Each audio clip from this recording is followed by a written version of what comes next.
The Chase Sapphire Preferred and the Chase Sapphire Reserve are two of the most popular credit cards that Chase has to offer. However, which one should you get? Well, each of these credit cards specifically appeal to specific types of credit card users, and so in this video, I'm going to give a full breakdown on both of these credit cards. I'll start by discussing some of the core benefits and similarities of these two cards. Then I'll get into the differentiating factors between the Preferred and the Reserve cards, such as the welcome bonus, annual fee, multipliers, and key travel credits. And finally, I'll give my opinion on which card you should get based on your own situation, and which card I think is overwhelmingly the better choice for the vast majority of people. Make sure you stay until the end of this video because Chase only allows you to have one of the Sapphire cards at a time, so it's going to be really important that you stay until the end of the video and hear all the full details on both of these cards so that you can make the best decision on which Chase Sapphire card that you should get. So without further ado, let's get right into the video.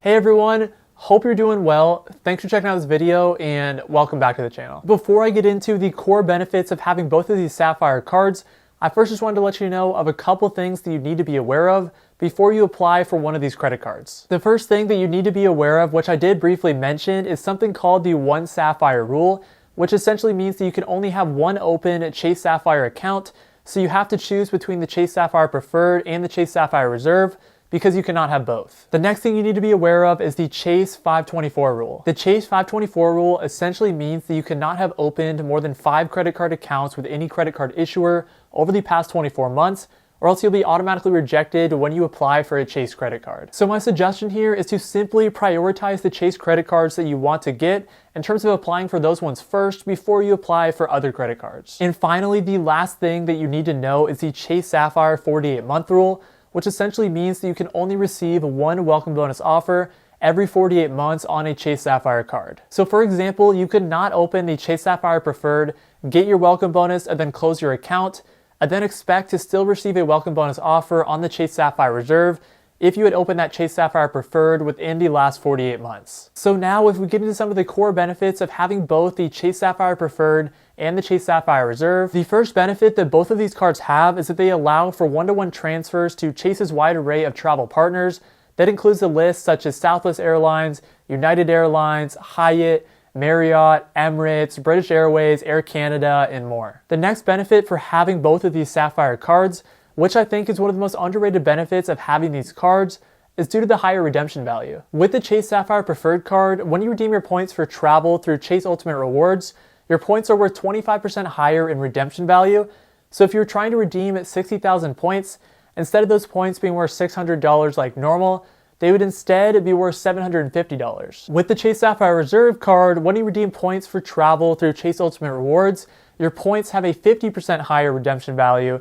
So you could theoretically redeem 50,000 points for, instead of $500, $750. And so if we shift into discussing some of the differences between these two cards, the first striking difference between these two credit cards is that the Chase Sapphire Preferred has an annual fee of $95, whereas the Chase Sapphire Reserve has an annual fee of $550. I want you to keep these two numbers in the back of your head as I start to discuss some of these cards' benefits, because you can only justify getting the Chase Sapphire Reserve if you think that the extra benefits on the card are worth $455, because that is the difference in fees between these two cards. So there was a ton of buzz this past summer for all-time high sign-up bonuses on the Chase Sapphire Preferred, and that has since cooled off a little bit, but they still are offering a pretty high welcome bonus of 60,000 points, which can be redeemed for $750 because of the 25% higher redemption value. And then you are able to get that welcome bonus if you're able to spend $4,000 or more in the first 3 months. The Chase Sapphire Reserve is offering a welcome bonus of 50,000 points. However, those points are also worth $750 due to the 50% higher redemption value. And just like the Preferred card, you can get that welcome bonus if you were able to spend $4,000 or more in the first 3 months. If we get into the point earning multipliers on these two cards, let's first start with the Chase Sapphire Preferred. So on the Chase Sapphire Preferred, the main point earning multipliers that you will get is 5x back on travel that is purchased through the Chase portal, 3x back on online grocery store purchases, 3x back on dining, 3x back on select streaming services, 2x back on all other travel, and then 1x back on everything else. With the Chase Sapphire Reserve, you will also get 5x back on flights that are booked through the Chase travel portal. However, you will then get an elevated 10x back on car rentals and hotels that are purchased through the Chase Travel Portal. This card will also give you 3x back on dining, but then 10x back on Chase dining, which is making a reservation or ordering takeout from specific Chase restaurants. And then finally, this card will also give you 3x back on all other travel purchases, and then 1x back on everything else. In addition to some of the more common multipliers that these two cards have, these two cards also give you points back on Lyft rides and then Peloton purchases. In summary, the Chase Sapphire Preferred and the Chase Sapphire Reserve are pretty similar in terms of the categories that they will give you multipliers for. However, the Chase Sapphire Reserve does have some elevated multipliers in some of the categories. Next up, I'm going to discuss some of the additional benefits and travel credits that these two Chase Sapphire cards have. So if I start with the Chase Sapphire Preferred, the first credit that you will get is a $50 credit towards hotel purchases when those hotels are purchased through Chase Ultimate Rewards. You won't necessarily receive any more credits, but you will get a lot of added benefits, such as a complimentary Dash Pass subscription on DoorDash, which gives you $0 delivery fees and can save you a lot of money. And then you'll also get other benefits such as no foreign transaction fees, purchase protection, trip cancellation insurance, and things like that. Now I want you to remember that the Chase Sapphire Preferred only does have a $95 fee, whereas the Chase Sapphire Reserve does have a $550 fee, so there should be a lot more benefits with the Chase Sapphire Reserve. So if we take a look at the benefits that the Chase Sapphire Reserve card has, the first and biggest benefit that you will get is a $300 travel credit that will allow you to be reimbursed for travel purchases to your card every single year. Assuming that you do have some sort of travel every single year, which I'm assuming that you do have in most normal years, if you're even considering getting the Sapphire Reserve, then this annual travel credit can be super helpful in helping to diminish your effective annual fee. The Chase Sapphire Reserve card also does give you a Priority Pass Select membership, as well as a reimbursement for global entry or TSA PreCheck, and then your standard purchase protection, no foreign transaction fees, and trip cancellation insurance. So now what I'm going to do is I'm going to put all of the benefits of these two cards into one place alongside their respective fees, so that you can get a good sense on exactly what you're paying for and the value that you're getting. So to start with, the Chase Sapphire Preferred has an annual fee of $95. However, they do have that travel credit for hotels of $50.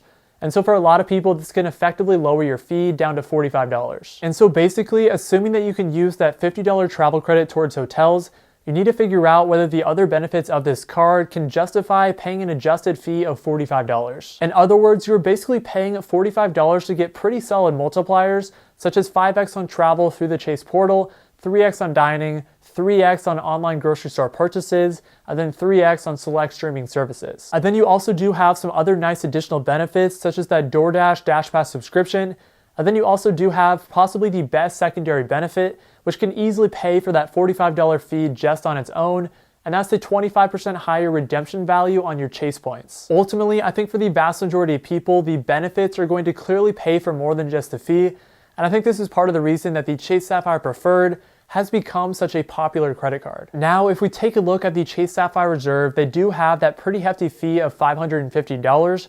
However, they do have that $300 travel credit, which is pretty broad and can be applied to a lot of different travel purchases. So assuming that you were able to use that $300 travel credit, your effective annual fee would be cut down to $250.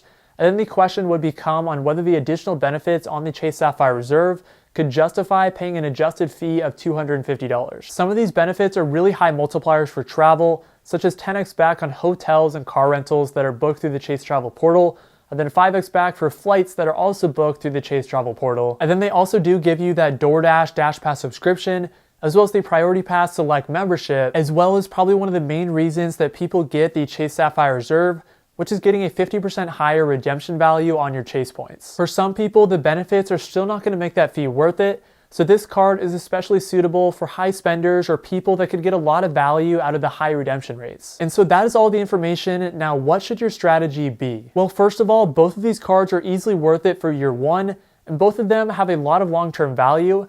However, I think one of these cards clearly stands out as terms of the better card to get based on the amount of value that you get for the fee that you're paying. And personally, I think the card that stands out and is the screaming must get is the Chase Sapphire Preferred. Because of the lower fees, this card will appeal to a much bigger audience, and they have specific benefits that can easily make that fee worth it. However, the Chase Sapphire Reserve is much more specific to the audience that they are targeting, and there isn't necessarily a clear path to breaking even with the fee based on the benefits that you get. unless of course you're a high spender and get a lot out of the multipliers and the higher redemption rates. Even so, I think there are just better premium cards such as the Amex Platinum that are better cards to get than the Chase Sapphire Reserve. However, if you take a look at the competition of the Chase Sapphire Preferred, in my opinion, this card is clearly the best card to get at the $95 price point, and the Preferred card is even better than some cards that have higher annual fees. So yeah, in conclusion, I do think the Chase Sapphire Reserve can appeal to some people, but I think the Chase Sapphire Preferred can just appeal to a much wider audience, and at this point, it's just a much more screaming must-have card. But yeah, that's pretty much going to wrap up this video. If you did enjoy this video, I make a ton of content on credit cards, personal finance, and things like that. So if you like that type of content, then make sure to subscribe so that you don't miss out on any future videos. Thank you all so much for watching this video. If you got any value or insight from the video, please leave a like on the video as it helps me out a lot and I would really appreciate it. And I'll see you all in the next one. Peace.